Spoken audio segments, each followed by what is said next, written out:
নাও, finally তোমার গ্যাসটা বুক করে এসেছি, ধরো। যাক বাবা, গ্যাস বুক হয়ে গেছে, আমি শান্তি এখন। তুমি এত টেনশনে আছো কেন? হ্যাঁ, একটু টেনশনে আমি আছি। আসল কথা, যখন আমি গ্যাস বুক করতে গেলাম না জানো, আমি বসেছিলাম, আমার পাশে একজন মহিলা বসে খুব কান্নাকানি করছিল। তা আমি ওনাকে জিজ্ঞেস করলাম যে আপনার কি হয়েছে। উনি যে কথাটা বললো না, সত্যি কথাটা শুনে আমি ভয় পেয়ে গেলাম। আর এই জিনিসটা সকলকে জানা উচিত যে ঘটনাটা ওনার সাথে ঘটেছে। এখন তো তুমি জানো যে রাজ্য জুড়ে এই গ্যাসের কিন্তু একটা সমস্যা হচ্ছে, কিন্তু সবাই ভয় পেয়ে আছে যে গ্যাস পাবে কি পাবে না। তো ওনার সাথে এই ঘটনাটাই ঘটলো। কিন্তু উনি নাকি বাড়িতে বসে কাজ করছিল, আর হঠাৎ করে ওনার ফোনে একটা ফোন আসে।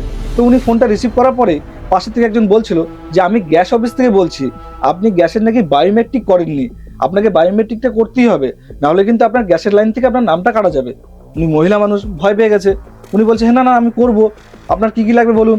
উনি পাশের থেকে বলেছে যে আপনার আধার কার্ডের নাম্বারটা আমার খুব দরকার। উনি আধার কার্ডের নাম্বারটা দিয়ে দিয়েছে।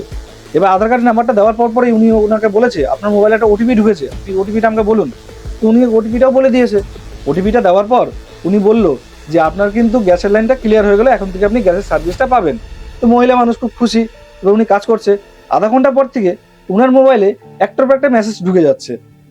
কোনো মেসেজ আসছে 5,000, কোনো মেসেজে 10,000, কোনো মেসেজ 20,000। উনি এগুলো দিকে কোনো দিকে নজর দেয়নি।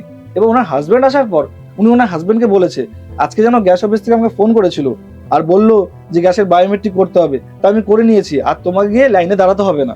ওনার হাজব্যান্ড অবাক, কিভাবে সম্ভব? অফিস থেকে তো ফোন করে কোনো সময় এই জিনিসটা বলবে না, ফোনটা আমাকে দাও। যখন ফোনটা উনি একবার দেখলো তখন ওনার তো চোখ মাথায়। উনি বলছে তুমি কি করেছো? তোমার অ্যাকাউন্টে যত টাকা ছিল সব টাকা তো হাফিস, এখানে অ্যাকাউন্ট নীল দেখাচ্ছে। তাই ওই মহিলাটা এসে কান্দাকান্দি করছে গ্যাস অফিসে। উনি জবাব নিতে এসেছে ওনার সাথে ঘটনাটা ঘটলো কেমন করে। কে জবাব দিবে ওনাকে? উনি কি জানে ফোনটা ওনাকে কে করেছিল? এটা একটা ফ্রড কল ছিল।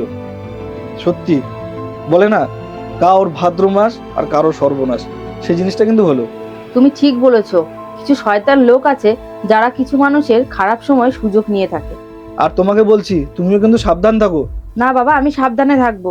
কেউ যদি আমাকে ফোন করে বলে আমি গ্যাস অফিস থেকে বলছি, আবার চট করে আধার কার্ডের নাম্বারটা দিয়ে দিও না। আর বন্ধুরা, আমি আপনাদেরও বলছি, আমার এই ভিডিওটা দেখে আপনারা কিন্তু সতর্ক থাকুন, কারণ রাজ্য জুড়ে এখন জ্বালানি গ্যাসের খুব সমস্যা চলছে। হঠাৎ করে কেউ ফোন করে যদি বলে আমি গ্যাস অফিস থেকে বলছি, তাড়াহুড়া করে সবকিছু কিন্তু নিজের পার্সোনাল ডকুমেন্টস কারোর সাথে শেয়ার করে দিবেন না, নাহলে কিন্তু আপনার সাথে এত বড় একটা ক্ষতি হতে পারে। কিন্তু ভিডিওটা দেখে এখনই সতর্ক হন, আর ভিডিওটা শেয়ার করে আপনার প্রিয় মানুষটাকে সতর্ক করে রাখুন কিন্তু।